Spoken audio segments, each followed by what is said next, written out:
কিন্তু নওশাদ সিদ্দিকীর যে ভক্তকুল তারা যে দীপক ব্যাপারীকে যেভাবে খিস্তি খামারি নোংরা ভাষায় কথা বলছে, এটা আমাকে ব্যথিত করছে। কারণ দেখুন, নওশাদ সিদ্দিকীর রাজনৈতিক ব্যক্তিত্ব, তার অনেক বাধ্যবাধকতা থাকে, রাজনীতি মানেই তাই। কিন্তু দর্শক শুনলেন ছোট্ট ক্লিপ।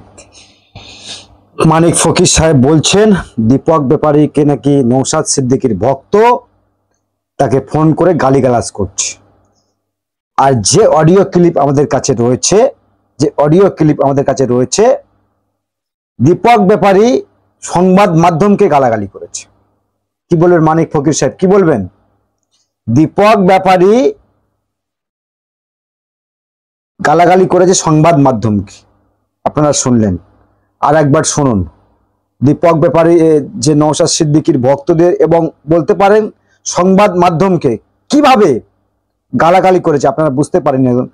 অডিওটা আরেকবার শুনুন, কি কৌটো ভাষায় গালিগালাজ করেছে সংবাদ মাধ্যমকে, শুনুন।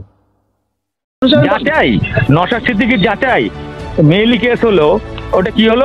নওশাদ সিদ্দিকী এই দেশের নাগরিক নয়, বালের নাগরিক। হ্যাঁ, রেকর্ডিং হচ্ছে একটা কোনো বালের রেকর্ডিং করবো কাচোদার বাল, মানে ভুল ভাল কথাবার্তা বলবি আর কোনো কাণ্ড জ্ঞান নেই। বলছি আমি ভুলভাল কথাবার্তা বলছি, তুমি কি বলছিস? শুনে তোমার নিজের যার মান সম্মান নেই, যার নিজের মান সম্মান, তুই এটাই কি গণতন্ত্রের চতুর্থ স্তম্ভ সাংবাদিক?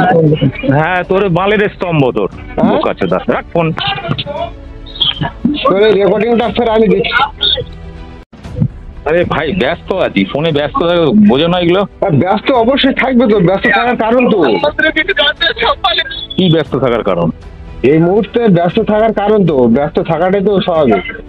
হ্যাঁ, তো ইন্টারভিউ চলছে এক একটা চ্যানেলে, আমাদেরকে একটু ইন্টারভিউ দাও। তুমি তো সবার ইন্টারভিউ নাও, আজকে আমাদের একটু ইন্টারভিউ দাও। আয় চলে। হ্যাঁ এই তো চালু করেছো? আমি রেকর্ডিং চালু করে নিয়েছি। কলে না, ডাইরেক্ট।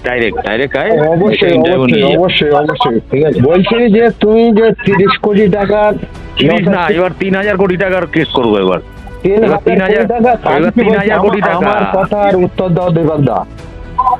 আমি কোনো উত্তর দেবো না, যা দেওয়ার আমি অলরেডি দিয়ে দিয়েছি ইন্টারভিউতে। দিয়েছো তুমি যে বলছো যে নওশাদ সিদ্দিকীর দলের লোকেরা আমার কাছে বলেছে, তাহলে আমি কোথা থেকে শুনলাম? আমি বানিয়ে বলেছি? আমি বানিয়ে বলেছি? লোকের মুখ থেকে শুনে বললা তুমি? আমি কার মুখ থেকে? লোকের অন্য লোকের, অন্য পার্টির লোক দিয়ে শুনে বলেছি? সরি শুনে না, ঠিক বললা নয়, বলা ভুল হচ্ছে আমার। তা শুনে না, ঠিক তুমি শুনে যখন কথাটা বলেছো, তুমি একবারে সত্য পার্টির দায়িত্বশীল লোকজন যদি বলে আমি কথা বিশ্বাস করবো? তুমি যাচাই করেছো? তুমি যে রিপোর্ট করলে তুমি যাচাই করেছো? যাচাই নওশাদ সিদ্দিকীর যাচাই মেইলি কেস হলো, ওটা কি হলো? নওশাদ সিদ্দিকী এই দেশের নাগরিক নয়, বালের নাগরিক। হ্যাঁ, রেকর্ডিং হচ্ছে একটা কোনো বালের রেকর্ডিং করবো কাচোদার বাল, মানে ভুল ভাল কথাবার্তা বলবি আর কোনো কাণ্ড জ্ঞান নেই। বলছি আমি ভুলভাল কথাবার্তা বলছি, তুমি কি বলছিস? শুনে তোমার নিজের যার মান সম্মান নেই, যার নিজের মান সম্মান, তুই এটাই কি গণতন্ত্রের চতুর্থ স্তম্ভ সাংবাদিক? হ্যাঁ, তোর বালের স্তম্ভ তোর কাচোদা। রাখ ফোন, তোর রেকর্ডিংটা ফের আমি দেখি। নওশাদ সিদ্দিকীর ভক্তরা নাকি দীপক ব্যাপারী, কি ব্যাপারী দর্শক জানা, টাইটেলটা হতো দীপক ব্যাপারী, হতো ব্যাপারী টাইটেল। তার মুখের ভাষা, সাংবাদিকতা করে উনি, সংবাদ মাধ্যম, ল্যাঙ্গুয়েজের জ্ঞান নেই, সংবাদ মাধ্যম ভাষার জ্ঞান নেই। সংবাদ মাধ্যম ফোন করে জানতে চেয়েছে দীপক দা আপনার নামে যে মানহানির মামলাটা করা হয়েছে আপনি কি বলবেন? তো উনি বলছেন আমি ব্যস্ত আছি। ঠিক আছে, সংবাদ মাধ্যম এভাবে গালাগালি করে, যেভাবে গালাগালি শুনলেন।